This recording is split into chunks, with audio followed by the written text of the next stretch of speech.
This is a review of Yunzi KC60A keyboard. The box is slightly damaged and it's looking kinda plain. Anyways, opening the box, we have a quick instruction paper, our keyboard nicely wrapped in this nice soft bag, a green wired keycap puller, a detachable USB-C to USB-A cable. This is just a regular rubber cable, no Yunzi label or anything anywhere. Then we have a switch puller, which is a little bit sticky, and a few extra keycaps which are numbered 5 to 8 and letter form of the arrow keys in the color gray.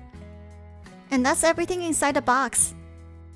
Taking the keyboard out of the bag, I kinda just like the look of it. Giving it a quick spin, the case is translucent.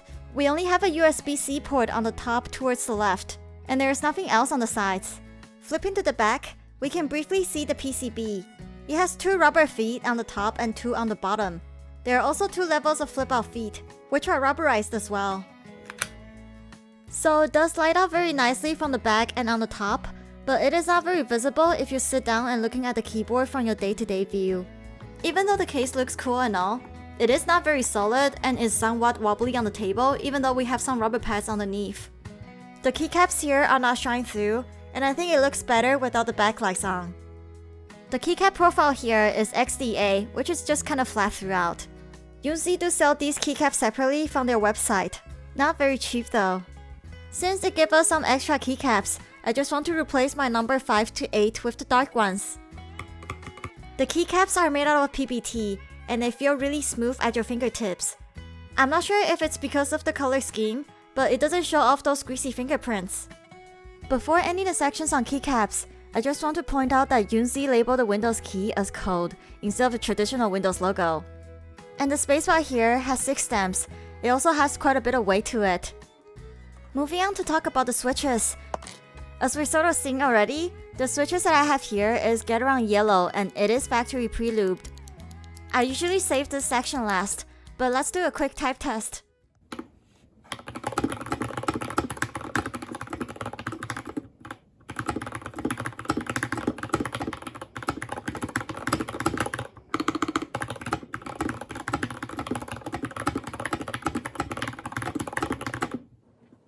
Gateron Yellow is a linear switch.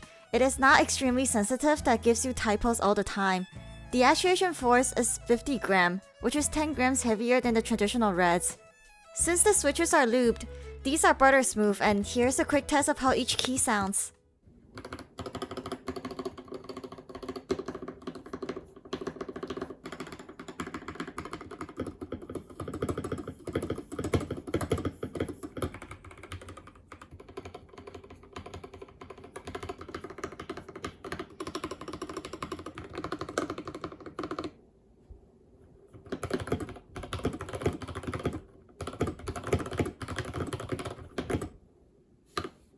I really enjoy typing on this keyboard. So now that we've got the touch and feel, let's move on and talk about the layout. This is a pretty small keyboard, but it has almost all the keys that a full-size keyboard has. It does not have any media functions such as volume control or shortcuts for next or previous tracks. So if you use your keyboard to control your playlist, this one might not be for you. Anyways, to access F1 to F12, you just need to hold Fn and press a key on the number row. By pressing Fn plus caps lock, it is supposed to stick the Fn key so that your number row can behave as F1 to F12 by default. However, I'm not sure if it is just my unit. The Fn key lights up, but Fn does not stick and it behaves just the same with the lights being off. For the sections above the arrow keys, Yunzi do have page up, page down, and delete available here. To access print screens, home and end, you will need to hold Fn plus these keys. It does not have scroll lock, pulse break, and insert. To save space, Yunzi also moved the back tip to the right hand side, which takes me a while to get used to. It is nice that they are able to squeeze in the arrow key though. For the lightning feature, we have 14 different lightning styles, which you can cycle it with Fn plus backward slash. I'll just quickly cycle it through.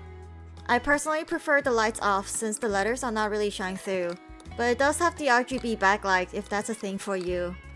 And we have the standard lightning controls where you hold Fn plus arrow left and right to control the speed of animation, up and down to control the brightness. You can also pause the lightning animation by hitting FM plus space, and choose a color by hitting FM plus backtick, which will just cycle through the available colors. Finally, if you want to reset the keyboard, you can hold FM plus escape key for a few seconds. It strangely does not reset everything.